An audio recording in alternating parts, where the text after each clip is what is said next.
live firing of the Taliban. You didn't put a timeline on when you said it was highly unlikely. You just said flat out it's highly unlikely the Taliban would take over. Yeah, well... Because we've got like 10 to 15,000 Americans in the country right now, right?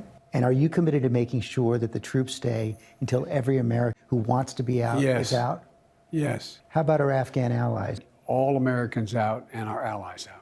We're going to get those people out. A damning new report blames the Biden administration for being slow to evacuate U.S. citizens and Afghan allies.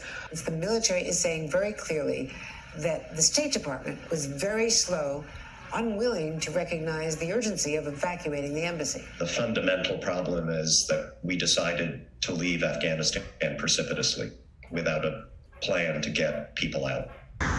I hope you could please help me to leave Afghanistan.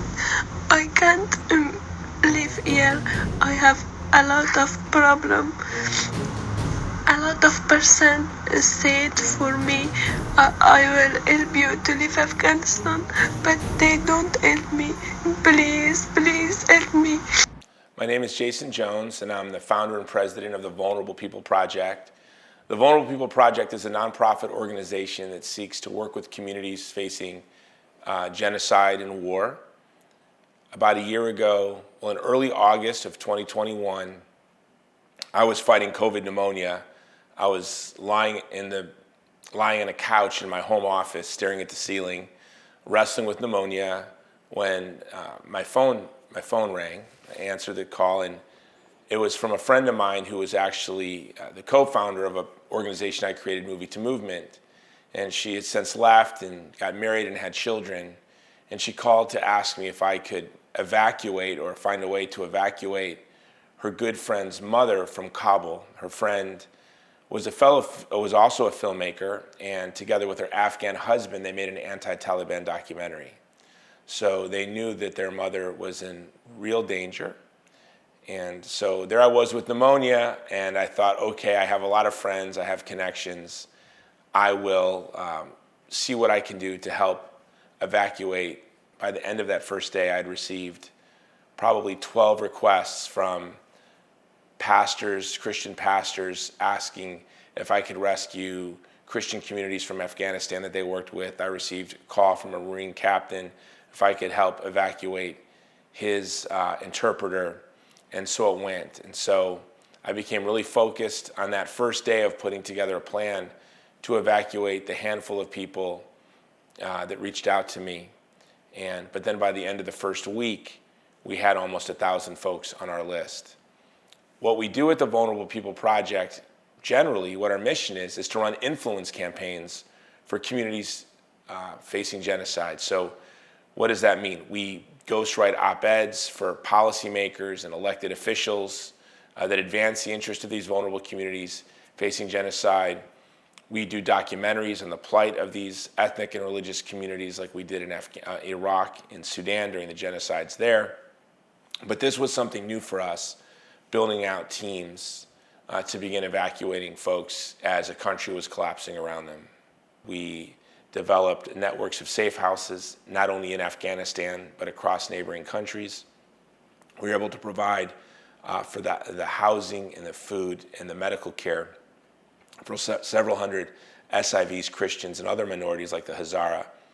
Beyond that, we delivered food to about 300,000 Afghans received food from VPP through the very dark, long, brutal winter that saw a lot of starvation. And about 30,000 Afghans, especially minorities in very remote areas where food didn't make it as the country was in collapse. Our organization kept about 30,000 people alive who wouldn't have survived through the winter without the generous support of our donors and the courage of our Afghan partners on the ground in Afghanistan. Our commitment is to get every Afghan partner of the United States of America to keep them safe until we can evacuate and resettle them.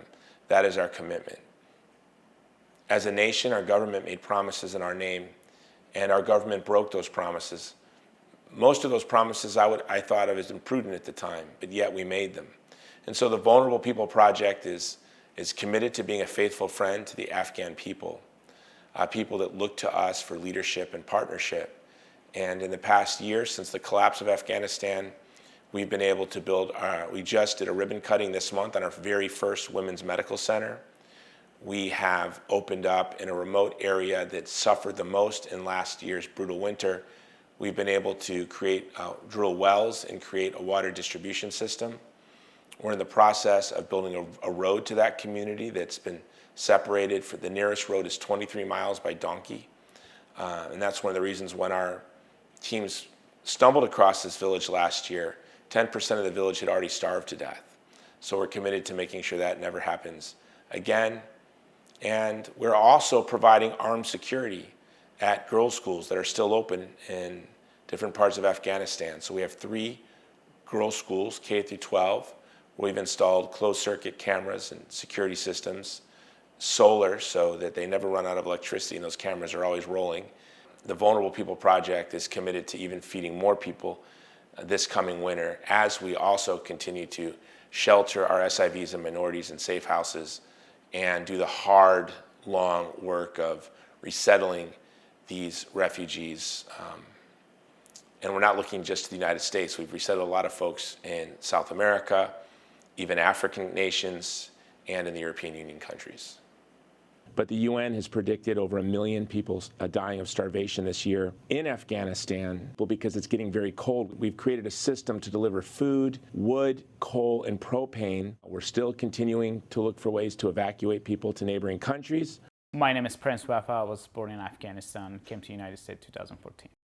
Thousands of people like me who wore the uniform and had the flag on the left shoulder for years, serving alongside the US force in Afghanistan, expected that the US government will keep their promise to bring everybody at safety.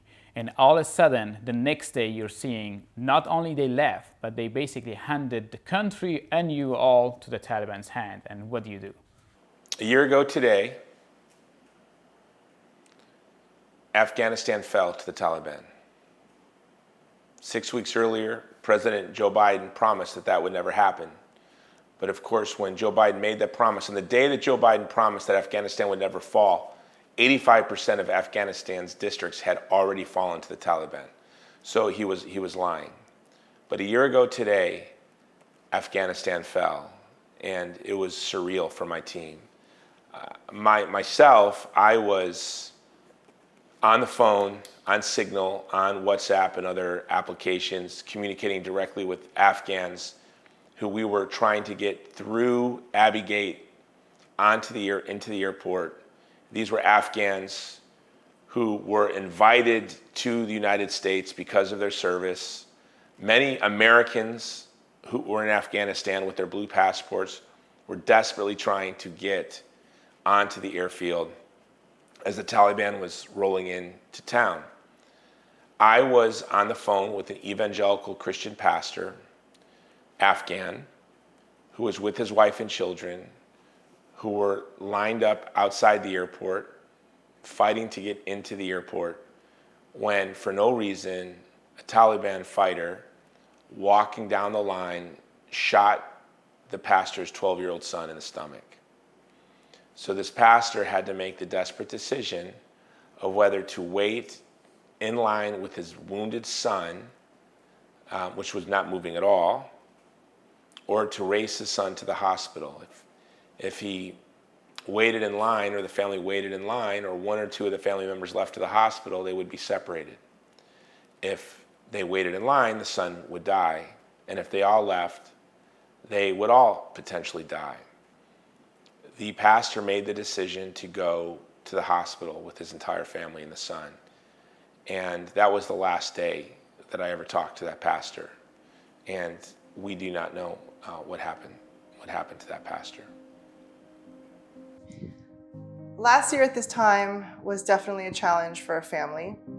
We all had COVID in August. I had missed my father's funeral because we were sick. And just as Jason and I were starting to recover, we hear about the news of Afghanistan. And Jason, I knew, would somehow be involved. I just didn't know exactly what that meant at the time. As time went on, I saw that he was in his office, not sleeping, working tirelessly, trying to help the people of Afghanistan, those who have helped the United States, and those who really needed help getting out. I did not understand the depth of the project until one night I was in bed watching TV, and Jason was next to me on his computer, and I happened to just look over his shoulder, and I saw that he was scrolling through pages and pages of passport photos. And I couldn't believe the amount of people that were desperate to get out. And I saw photos of men, women, and children. And I then understood the heaviness of the situation. You know, there have been countless evacuations of vulnerable communities. We've rescued Christians. We were a part of rescuing what we believe to be the last Jew in Kabul.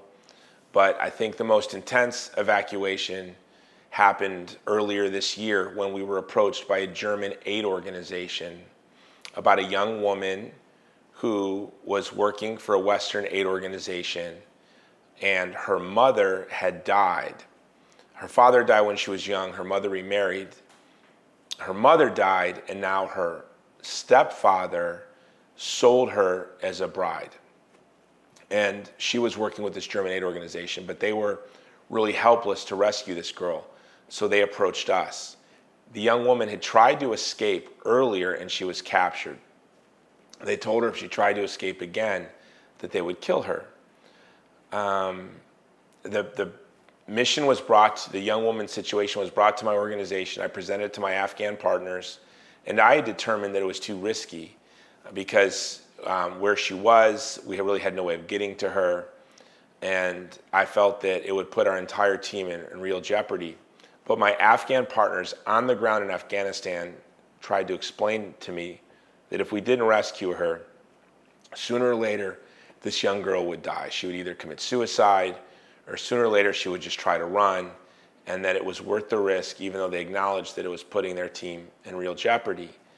So the plan that they came up with was to tell the young girl to fake ill. And they gave her a way to do this. And they told her what to do, something that would make her appear to be very sick. And they would race her to the nearest hospital. At the nearest hospital, we would have members of our team dressed up as receptionists and doctors in the hospital, where then they would take her through the hospital, out the back door, and into a waiting car. And this is exactly what happened. The girl faked sick. She went to the hospital where our team members were there dressed as doctors and hospital staff. They took her through the hospital, out the back door, to a waiting vehicle. It's there that they discovered that the German aid organization, they told us that she would have her passport and her visa and everything on her. She had nothing. So my Afghan team members called me, and they asked what we should do. And I said, try to reach the German organization, see where the proper documents are, and get it as soon as possible, head to the border.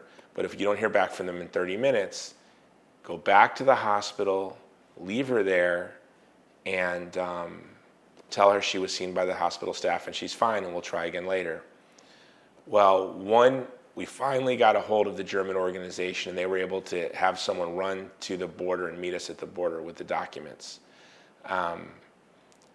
But the young woman had left her cell phone at her home unlocked, and so our entire team that was involved in her rescue was exposed, and then we had to not only bring this young woman across the border, but every member of our team that was communicating with her had to be brought across the border, and then we had to move their families from their homes to safe houses. So these are often very dangerous operations, but my Afghan partners knew the risk they were taking, and they saved this young woman's life.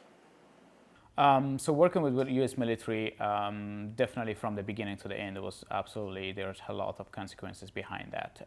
So going to any conflict with someone had zero combat experience like me could put me in danger, like to getting shot.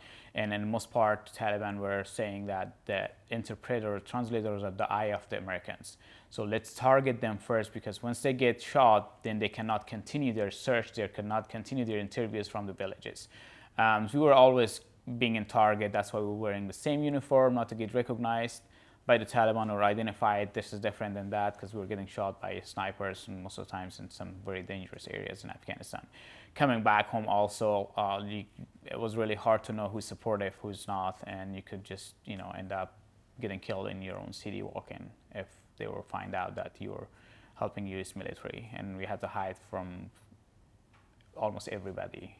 Of those left in the country, many are facing violence and threats from the Taliban, helping those left behind in Afghanistan. Joining us now is Jason Jones, president of the Vulnerable People Project. The Vulnerable People Project. Jason Jones, president of the Vulnerable People Project. Thanks to your organization, many of those Afghans have evacuated. We're working with people of different ethnicities and of different religions, but all that are being hunted by the Taliban. Think of somebody who fought shoulder to shoulder with your brother, with your sister, with our friends, with our families, that were fighting some of the most vicious terrorists in the global war on terror. This is who we have left behind. And they knew. They knew in early July, and I can't imagine they didn't know months before. Is a Taliban takeover of Afghanistan now inevitable? No, it is not. Chaos in Kabul carries echoes of the fall of Saigon in 1975. It looks just like Vietnam in 1975. An explosion outside the Abbey Gate at Kabul airport. Mass casualties from within these crowds, a suicide bomber.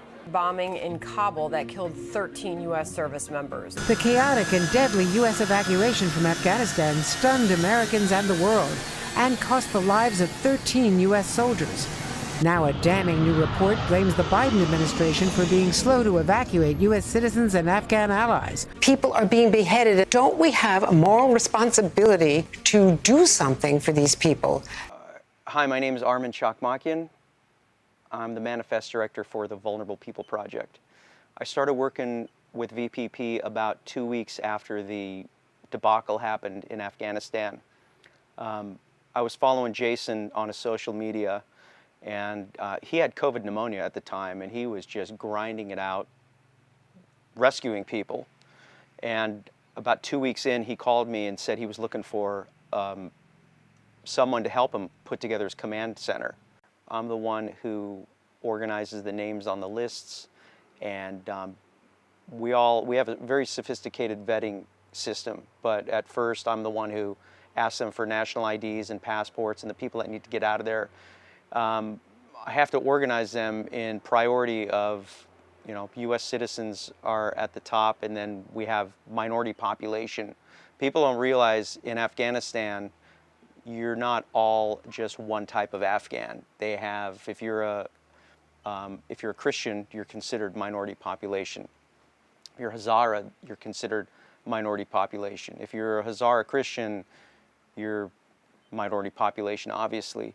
So there was a way that we had to prioritize because we were getting so many people writing in, pleading for help. They would write Jason, Jason would direct them to me, and we would have to look at their situation. Sometimes they would send us, the documents that I had to save. Sometimes they'd send us letters that were death threat letters that they had received. So I had to go through those, and the other thing I had to go through were passports.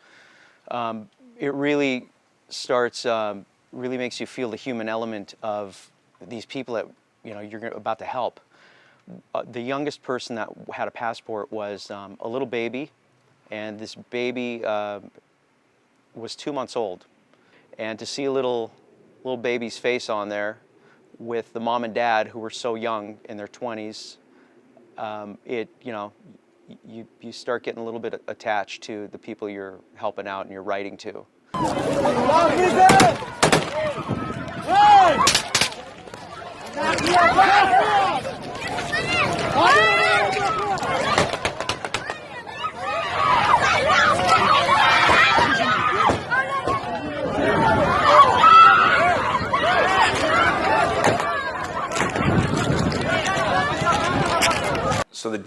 evening before the Abbey Gate explosion, I hadn't slept in weeks.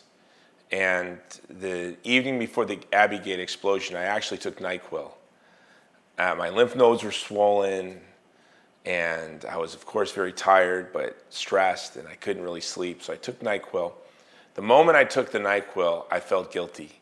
I felt like I just killed somebody. I thought that was the most reckless, irresponsible thing you could have done. And so I went into our guest room in our home, and that evening, I had all my phones, all the different devices I had to communicate with folks, and my computer on, and I just sat there trying not to fall asleep. No music on, no television on, just replying to texts, replying to Signal messages, replying to emails, replying to WhatsApp messages, replying to contacts through LinkedIn, all the different places. And about 2 hours after taking the NyQuil, my phone rings, and it's a friend of mine. And he said, get everyone away from Abbey Gate. Get everyone away from Abbey Gate. There's rumors of a terrorist attack any minute. So we had moved one young couple there. It was an interpreter with his wife who was pregnant and their 3-year-old child. And we were able to reach them and get them to move away from Abbey Gate. And I really think that if I'd have gone to sleep, like everyone was telling me to do, you can't take care of other people, Jason. If you don't take care of yourself, go to sleep. And I really feel that if I would have gone to sleep that evening, rather than forcing myself to stay awake, that young couple would have been ripped to shreds by that bomb that killed 13 Americans and over 170, I believe 170 Afghans. So the thing with Rockstar is this guy that they nicknamed Rockstar in Afghanistan. He'd been in 5 safe houses, and in a matter of a week, they kept. And the thing with the safe houses is they'd find him, and we'd have to move him. They'd find him, we'd have to move him. They'd find him, we'd have to move him. So he ended up in a hotel at one point, and then they found him again, and basically the discussion is, hey, Rockstar, so tomorrow morning at 9 o'clock we're going to have coffee. And what coffee means is, you're either going to be with our cause or we're going to kill you. That's what coffee means. My name is Marilis Pinheiro, and I was born and raised in New York City. My dream life as a sister was to teach 4th grade in Tulsa, Oklahoma. But God clearly had other plans, and He sent me to work right smack in the heart of the Catholic Church at the Vatican. And then I served Archbishop Carlo Maria Vigano, who was the papal nuncio of the United States at the time. And during that time, I served Pope Francis directly as well. I met Jason, and that was before the Afghan pullout happened. And he was speaking at a pro-life event, and I was like, wow, this man has a pretty incredible story. And we ran into each other at a softball game later, and he's telling me about his movies and how he uses influence to fund campaigns, essentially, to stand up for the vulnerable and persecuted. And I'd never heard anyone talk about the vulnerable in this way, and I thought, wow, I'd love to follow along with your work. And so started following him on social media, just telling me about the Vulnerable People Project and the mission of his organization, and I was like, this is incredible. And I told him just about myself, some more about myself and my background, and that was when he offered me the job. And I was like, it was just so shocked and not expecting it at all. And I mean, I said yes immediately to be the legislative and diplomatic liaison, and it's just been one heck of a journey. Well, we sort of built the Vulnerable People Project. Afghan Relief was built at sea. The ship was built while we were sailing at sea. And what started out is just fielding calls from friends, from veterans, and from Christian leaders, and helping them evacuate folks from their community. It expanded greatly, and we didn't know what we were doing. So we built a database, and we built the steps out from first contact to successful resettlement. But the very first thing we did, and I learned this as a soldier, what do you say to somebody who calls you begging for help? If you don't get my family on a plane, if you don't get my family over a border, we're all dead. And they were telling the truth. They would all be dead. What do you tell them? Do you tell them, look to other groups for help, that's one thing we did. We said, we would do everything we can to help you, but don't count on us. Please continue to look for other ways out of the country. And oftentimes, people would find another way out of the country. But I didn't know what to say to folks. Very successful, strong, competent men who are now placed in an impossible situation, and they have no way of helping themselves or helping their family. What do you say to them? And I said what we were trained to say as a young soldier when you come across somebody who's wounded. And you just look them in the eyes and you tell them they're going to be okay and that you'll be with them till they're safe. And that's what I said. Everyone who emailed us, everyone who signal messaged us, everyone who called me, I would just say, you're going to be okay and we'll be with you till we're safe. And I feel kind of grateful I chose to say that, because there were so many times, so many major organizations with a lot of funding have left Afghanistan because it has seemed helpless over the past year. So many times we run into brick walls that seem immovable. They seem immovable, but just because something seems immovable doesn't mean that it is. Just because the situation appears to be intractable doesn't mean that it is intractable. I probably would have quit a long time ago, but I just remembered my promise. And I would look at all the passport photos, and I'd look at our database. I would look at the names of the families and of all of the children. I looked at why they were vulnerable, the work that they did to serve the people of Afghanistan, or to help even keep our country safe. And I just realized I promised them that I would be there with them until they're safe. So that's what we do as an organization. So when the first message comes in, we make that commitment.